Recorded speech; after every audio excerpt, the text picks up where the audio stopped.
What's up, guys? Welcome back to the channel. I am your host, Lieutenant Nathaniel Flint of the Landship Scorpius, and today we are reacting to some things again. So, Rivet Wars is back if you don't know, and you haven't seen any of my other videos.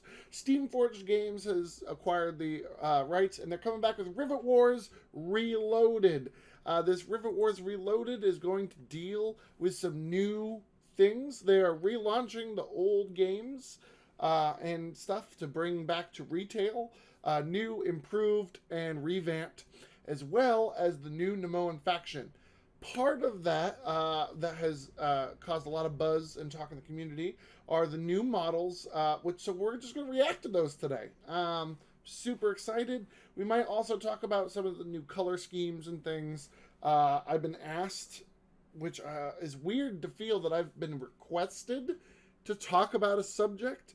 I've been asked to talk about the color changes. We'll see how we do that. If you haven't seen my amazing interview with the new lead designer of Rivet Wars, Jamie Perkins, it'll be a link somewhere, like up there. It'll be somewhere. I'm so excited about that. That was so cool to do. We talked about a lot. Also, we're going to be talking a little bit more about community stuff towards the end. Hopefully this will be a shorter video, but we'll talk about some of the community things that are happening towards the end, and links down in the description. So without further ado, let's jump into doing some reactions. So, as I mentioned, they are doing Rivet Wars Reloaded. The Kickstarter's coming soon. Link down below in the description to go and sign up and follow the Kickstarter. Definitely do that. It's going to be fun, and the followers keep going up and up and up. Super excited. We'll talk about that at the end, but as you can see, we have some new people. So let's jump right in and start reacting to some of these new models. So first, that was released to us in the teaser stuff, is the first new model for the Riflemen. As you can see, they're the new Allied Blue. And let's just go into it. Like, what is there not to say? I can gush about the detail, the amazing detail that they have on these. So first, what I pointed out on several places, the beard hair. Like, look at those ticks to make the beard hair stand out. You can see the waves in the hair. You can see the part where the helmet is like attached, the bump on his helmet here. There was so much more detail added to the gun. Was there more? All right, let's start with looking at some of these older Rivet models. So first off, Rivet Wars has always had amazing models. All of them look really good. Even the base infantry had these little variations in them that looked so good. Like, honestly, really good. So by no means are we attacking any of the older ones. Some of the models you can see it better in some of the other places, have like details to the helmets that are really well done. You can see they have a lot of details on their clothes. They have like their kit that looks great. We can kind of get a good look at their guns. These look pretty good for the fact that they're little plastic mass-produced models. These detail on the gun is spot on. The facial expressions look great. You kind of have the more simple, the waves of the hair that I was about to talk about on the new model is still very seen. This guy's little like facial expression, amazing. And you can see even like the fact that this dude has a mustache does come across very well. At this point, what we're not seeing is more of my terrible camera work. But you can see that there's definitely a lot of detail in these older models, or I should say classic models. It was 2014, guys. Like, it wasn't like it's ancient history. But there was a lot of detail, and that is a lot of the reviews, a lot of the reactions to Rivet Wars back when it was first pushed after the first Kickstarter. Everyone just was blown away by the detail of the minis, and they look so good for being a board game or a toned down wargaming experience. It was just so good. And now we get brought back to the new model. We can see a lot of that is still here in the detail. The hair, the kit, although we don't really get a good look at this particular version's kit. But we do see that, like, we can see there's a pocket here with a little button that is clearly done out. Like, there's just so much that looks good. The gun looks like maybe it was given more detail. We'll have to see what the printed models look like. But I mean, this looks very good so far. There has been some things, as I mentioned before, the beard ends up looking really good. But there's also things like, you can see this little, like, let's get in there to ensure that you can see it on my recording.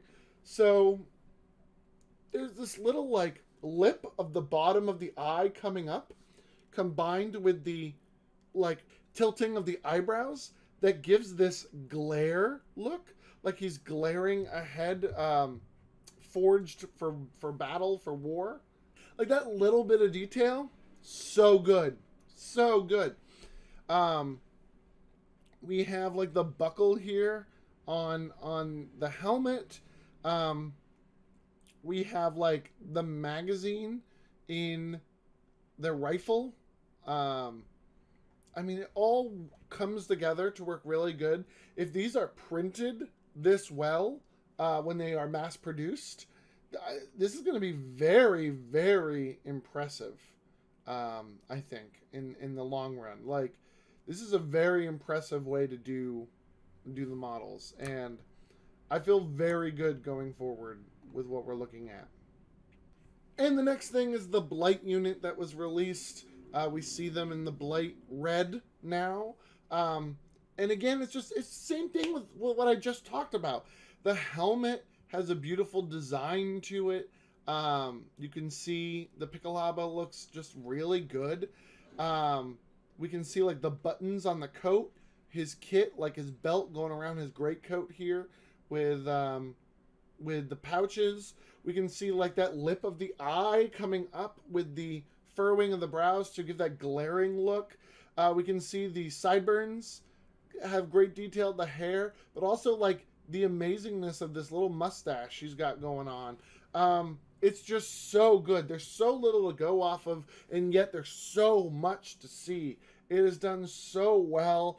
I truly am very impressed with these new models. They just look like a lot of care were given to these characters and these units to keep them iconic, to keep them looking amazing. Like, honestly, I don't know what more to say. Like, this just looks really, really good. So I'm going to talk a little bit about the color changes. Now, I honestly don't think they're that bad. The new blue and red, my fear of change is on full display here.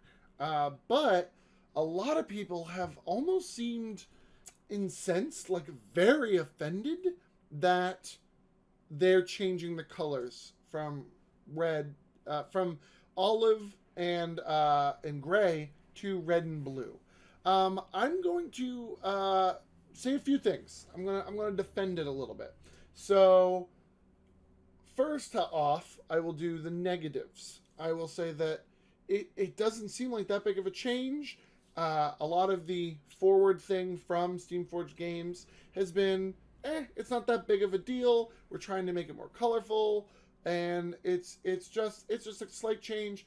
All the units are still going to look very similar, going to have the same feel, have the same whatever. We're just trying to make it more colorful. From a I hate this standpoint, it kind of feels like a change for the sake of change, and a lot of people aren't liking it. In all honesty, this is what I got poked on a little bit in the forums and in other social media places. where Landship Scorpius is and Rivet Wars is, a lot of people just aren't enjoying the idea of this change. A lot of people are getting, upset, and I can understand that. None of the things that we made before match. A lot of people liked the historical bit of Rivet Wars, so the fact that we had a hodgepodge, basically an allies versus central powers going on, a lot of people liked that. Olive versus gray. However, I've also got some benefits. Historically, in wargaming and in gaming in general, red versus blue has always been a thing. It really has. The way that I've been able to look it up and everything, the term red versus blue and kind of the usage of it has been in wargaming for a very long time. From the Prussian army as Kriegspiel. Basically, in old war games, the Prussian army was kind of painted blue and was represented as blue, with whoever the opponents were painted in red as a way to differentiate the two teams. However, this kind of just stayed in wargaming in general as a very clearly defined way for most people to point out whose units were whose and very easily identify an enemy unit from an allied unit.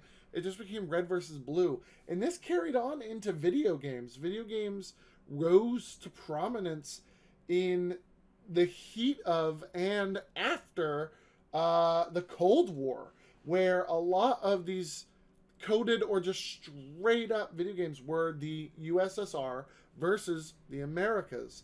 And that, again, that red fear, that red scare, painted them as the Reds, as the Soviets. And the opposite of that wasn't always green, it was blue a lot of times. And we see this in video games and in multiplayer games all over, the red versus blue.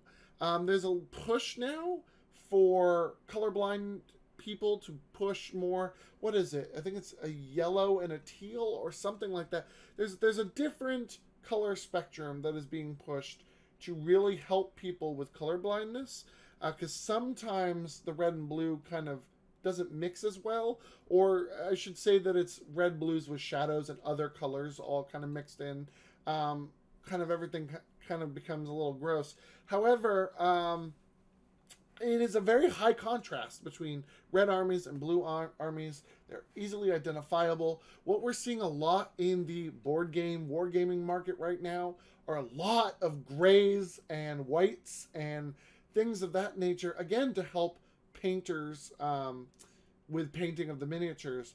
But when you're at an event and you're looking at all the games, you see a lot of grays and a lot of dull colors and a lot of things of that nature. So making both armies red and blue is a way for them to stand out, is a way for them to look more colorful.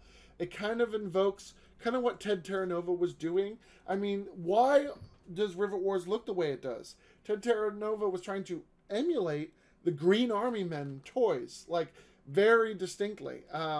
So the allies are green. A lot of the designs emulate that kind of look of the Green Army Men, except like World War I styled. And instead of tan or whatever, a lot of people don't know this, but the original plastic Army Men's weren't really tan.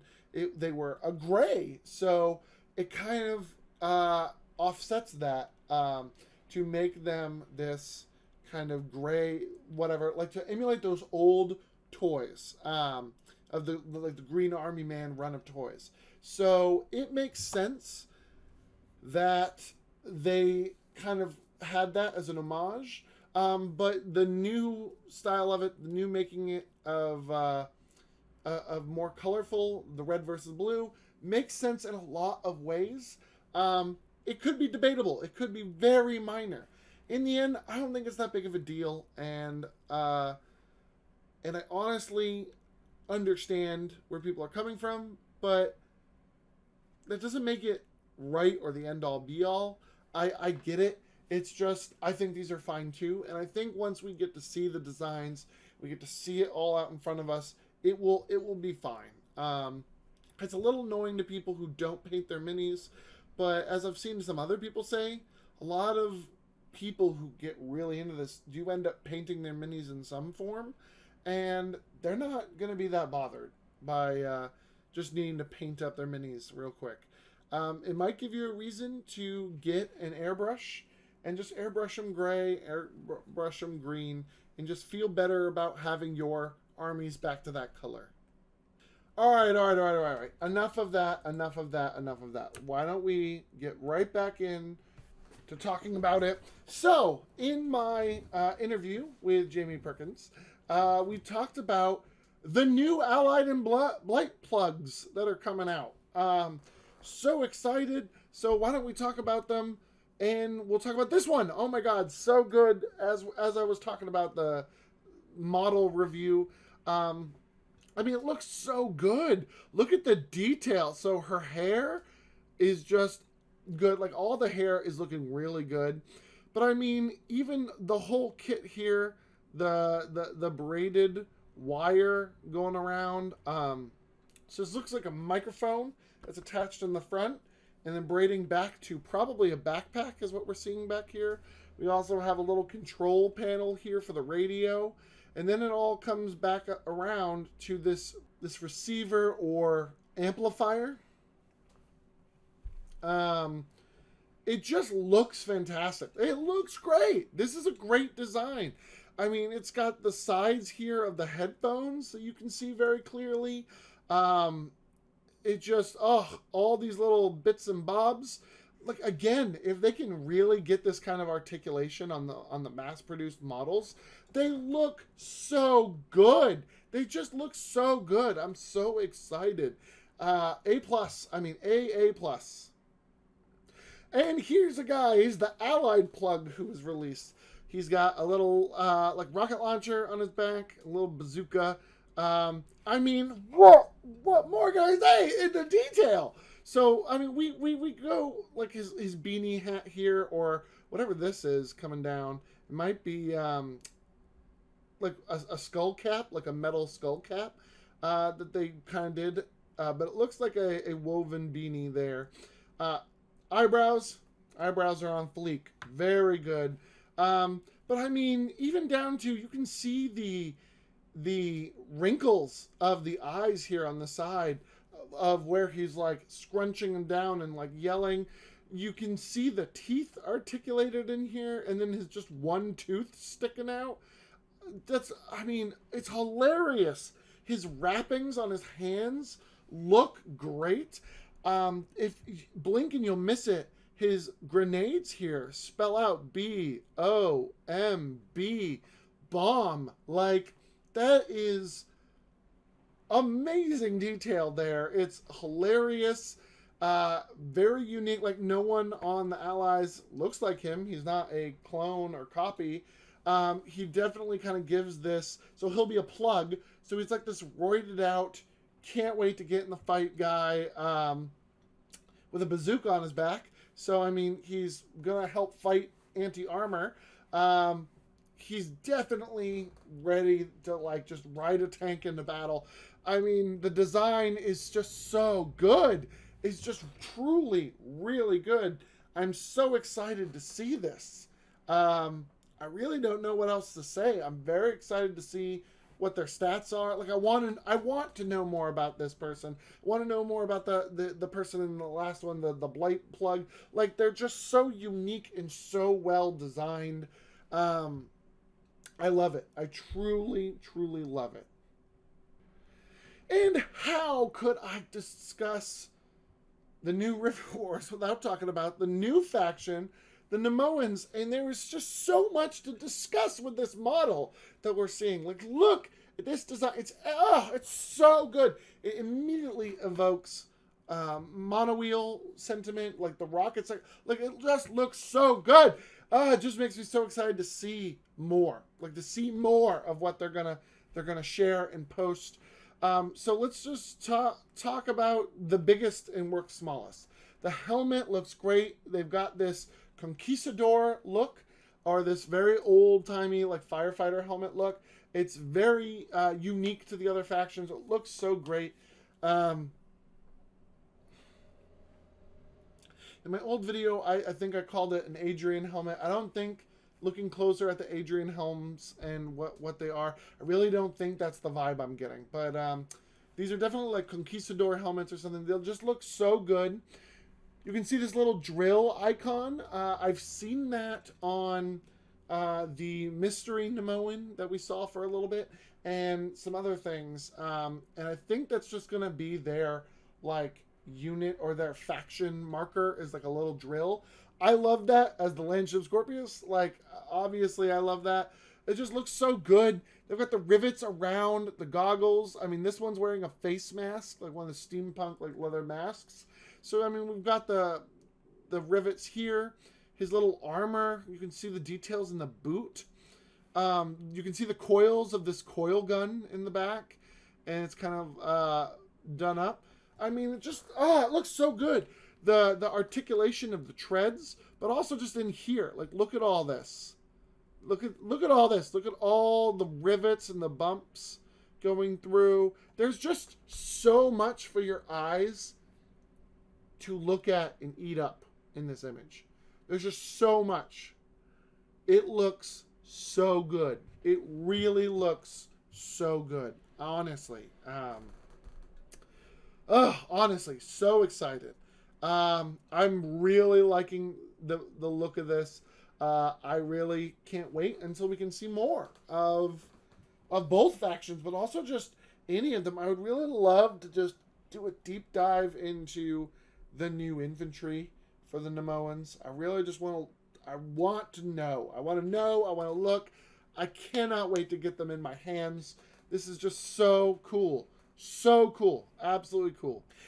And with that, that's really kind of all there is to see. Everything else is blurry or far away or like kind of bootlegged, it kind of looks. I really don't want to judge any of the models based on really weird images. So for the clear, clean cut images that we have, that's kind of all. And I am just beyond excited for them. Honestly, I am so excited for these factions. I'm so excited for Rivet Wars Reloaded. Guys, Kickstarter link down in the thing below. Go like it. One of the things I want to do with the Kickstarter is I really want to get it number of backers surpassed. I truly believe Rivet Wars has spread and has a lot of people now know about it. I really believe that we can get more backers in this Reloaded Kickstarter than the original Rivet Wars Kickstarter, and I really want to push for that. I really think we can do it, especially since there's even reasons for old backers to come back. They've talked about doing a kind of like returning backers pledge to get the new stuff without needing to rebuy all the models that you already own. So I really think that we're still going to get a very good amount of old backers supporting the new Kickstarter as well. So I really think we should do a push to get all the new stuff, to get it to surpass the first Kickstarter and show how much the Rivet Wars community has grown. I'm really excited for this. And with that being said, let's talk about where you can go to the Rivet Wars community. Rivet Wars now has a Discord channel.